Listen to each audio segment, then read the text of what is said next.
भारत की कॉलेज और यूनिवर्सिटी की पढ़ाई में कई बड़ी समस्याएं हैं। पढ़ाई का स्तर गिर रहा है, बच्चों को काम के लायक कौशल नहीं मिल रहा, पढ़ाई एक व्यापार बनती जा रही है। नई शिक्षा नीति इन समस्याओं को हल करने की कोशिश में है। अब जरूरी है कि हम नई सोच और अच्छी योजना से बदलाव लाएं।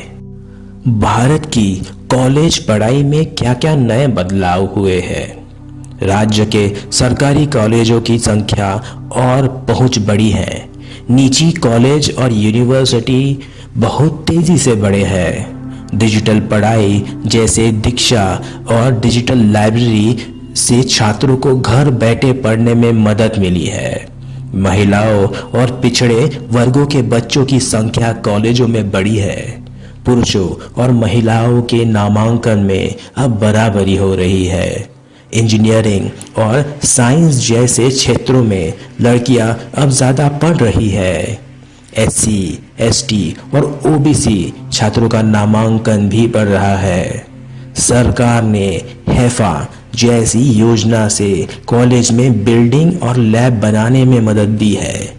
2021 में भारत ने अपनी GDP का 1.5% हिस्सा उच्च शिक्षा पर खर्च किया। भारत की कॉलेज पढ़ाई में क्या क्या दिक्कतें हैं। कॉलेजों की संख्या बढ़ी लेकिन पढ़ाई का स्तर अच्छा नहीं हुआ। बहुत सारे छात्र अपनी पढ़ाई बीच में छोड़ देते हैं। IIT और IIM जैसे संस्थानों में भी 40% पद खाली है। गरीब और दूर दराज के इलाकों में पढ़ाई की पहुंच कम है। कुछ राज्यों में छात्रों का नामांकन बहुत कम है, जैसे बिहार, उड़ीसा।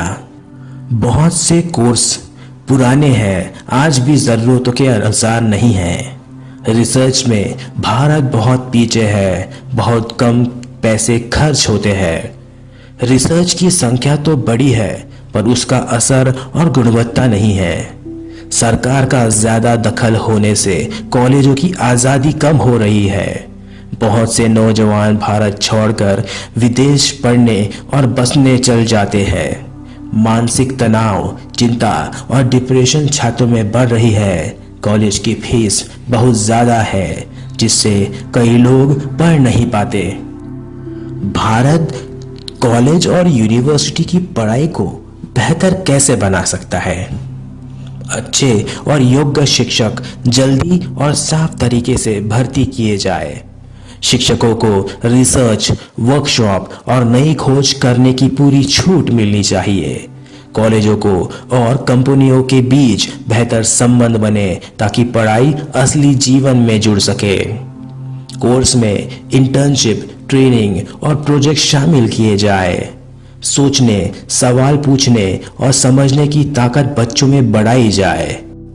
कॉलेजों में इंक्यूबेशन सेंटर बने जहां छात्र अपने नए विचार पर काम करें। अब पढ़ो, बाद में पैसा दो जैसा आसान तरीका लागू हो जिससे गरीब भी पढ़ सके। पढ़ाई ऑनलाइन और ऑफलाइन दोनों तरीके से होनी चाहिए। विदेश के कॉलेजों के साथ मिलकर काम किया जाए। गरीब, महिलाएं, विकलांग और दूर गांव के छात्रों को ज़्यादा मदद दी जाए।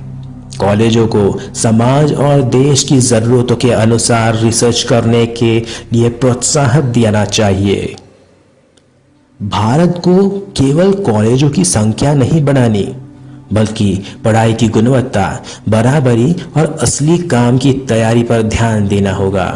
अच्छी शिक्षा सिर्फ नौकरी दिलाने वाली नहीं बल्कि देश की तरक्की और सभी को बराबर मौका देने वाली होनी चाहिए।